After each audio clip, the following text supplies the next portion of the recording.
Grocery stores aren't businesses, they're engineered traps disguised as convenience. And the wild part is, you walk into the system every week, thinking you're making choices, when in reality, the system is choosing for you. Because the way your local supermarket is designed determines what you buy, how much you spend, and even what you think is affordable.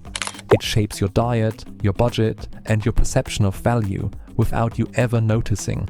By the end of this video, you'll understand the hidden machine behind every grocery store and why it quietly controls more of your life than you realize. The modern grocery store didn't start as a place to buy food. It started as a logistics experiment in the 1930s, a way to move massive amounts of product through a city without needing armies of sales clerks. Today, that experiment has become a $2.3 trillion global system that touches every household on Earth. And yet, fewer than 10 companies control over 70% of the food you see on shelves. Here's the part that shouldn't make sense. Grocery stores make almost no profit from selling groceries. So how do they survive?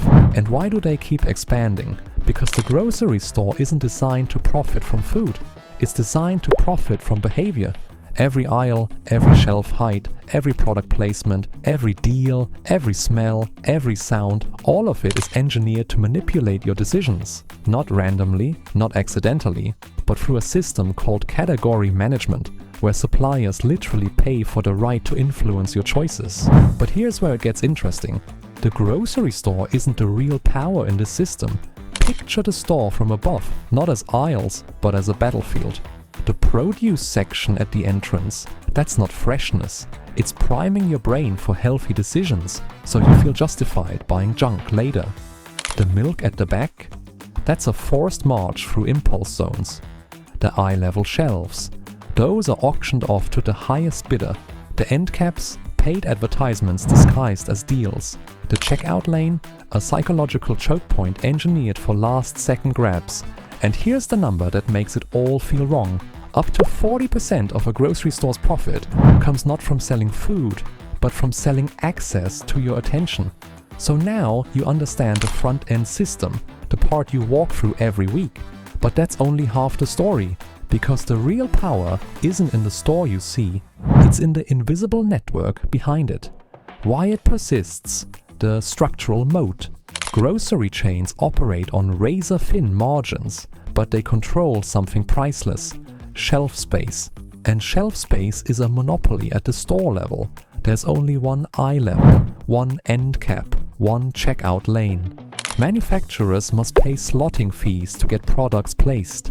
They must fund promotions, they must buy data from the store's loyalty program, they must follow the store's pricing strategy. Why regulation fails, the capture layer, regulators focus on consumer prices, not the behind-the-scenes pay-to-play ecosystem. And because the fees happen between corporations, not customers, they're invisible to the law. The master stroke, the counterintuitive protection mechanism. The system protects itself by appearing unprofitable. Low margins make it look fragile, when in reality, the real money flows through contracts, data, and influence, not groceries.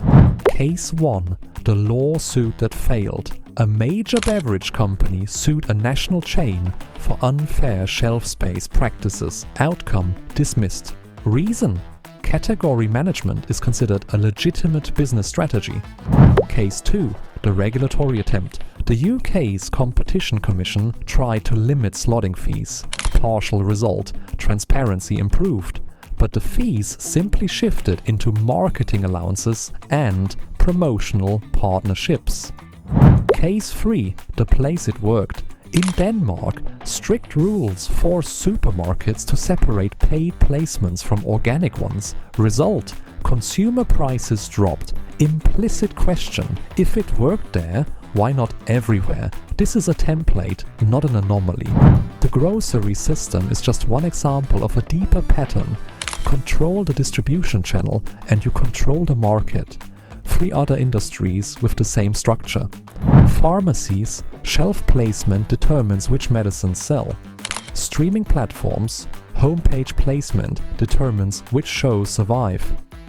App stores, Top chart visibility determines which apps live or die. Consolidation doesn't happen through ownership. It happens through gatekeeping. Grocery stores don't make money by selling food. They make money by controlling the battlefield where brands fight for your attention. Every time you shop, you're not choosing between products, you're choosing between the companies that pay to influence you. In modern markets, the product isn't food, the product is you.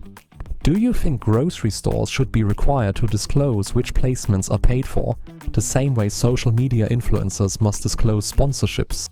Next video tease. In the next episode, we'll break down the hidden economics of bottled water and why it's one of the most profitable products ever invented. Subscribe Value Prop if you want to understand the system shaping your everyday life. Not opinions, not hype, but the real mechanics.